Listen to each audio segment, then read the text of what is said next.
I grew up in a fairly good positive atmosphere playing down Wellington, The occasional jibe, what are you doing playing soccer?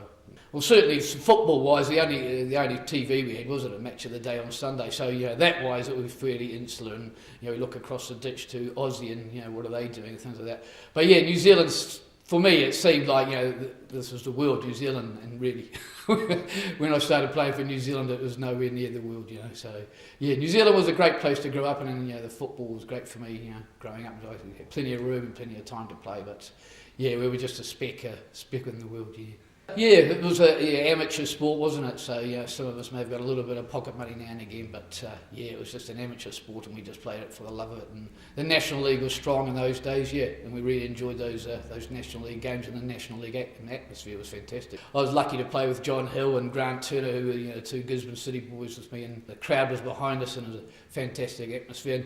And I got Player of the Day. I was so I was so into it, and I was so up for it. I couldn't stop running, and it was just a brilliant night for everyone.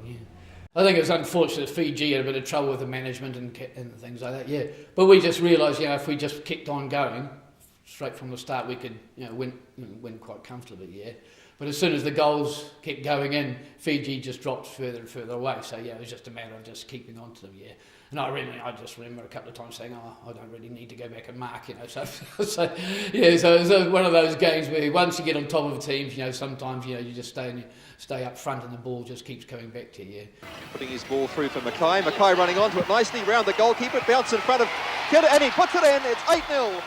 And a fine bit of work from Keith Mackay, and he will be delighted. They had some nice strong players, and technically they were good in that, but we just had a great role on that game, and Steve Sumner, everything he hit, he scored. That Q8 game, it was unbelievable. When we turned up, they had camels on the field, and of course they were doing the camel thing all over the show, and the field wasn't that flash of field. They had painted side markings, so it was rock hard there, so if you stood on them you slipped, But they just let everybody in, and it was just raucous, They should go back to kangaroos, like people have said, and just throwing things at us. At the end of the match, someone hit me in the back of the head with a big sandal. I was going to take it home, but no. It was just a wooden bench, a wooden form, not like these flash chairs that they get us. So, when we were early on in the match, I was sort of shuffled down the end of the form with Glenn Adam and Peter Simonson trying to get on the buggers. So I ended up down the end of the form, sitting right on the end, and these boys got up to go on the pitch, so the form tipped up, and I ended up on the ground there. All the crowd, I think, behind me were giving me grief for that. But so I was the only one left on the bench, so I had to do something. So I was jumping up and down, screaming, going on. But the tension on the sideline when they got that their goal, we were just thinking, hang on. And Steve Sumner was quite right, saying, we couldn't have got through extra time. We had to hold out for the win, Just there's speed of thought, certainly making quicker decisions, And when they made a decision, they went for it, So it wasn't a half-hearted decision, they'd go 100%. So as soon as we adapted, I think, to that better, we could focus our own play a little bit more and use our ball a bit better, we had a reception, so we had this formal reception we had to turn up to, so we went along and Johnny gave my shirt over, so I was thinking, what shirt am I playing in, John?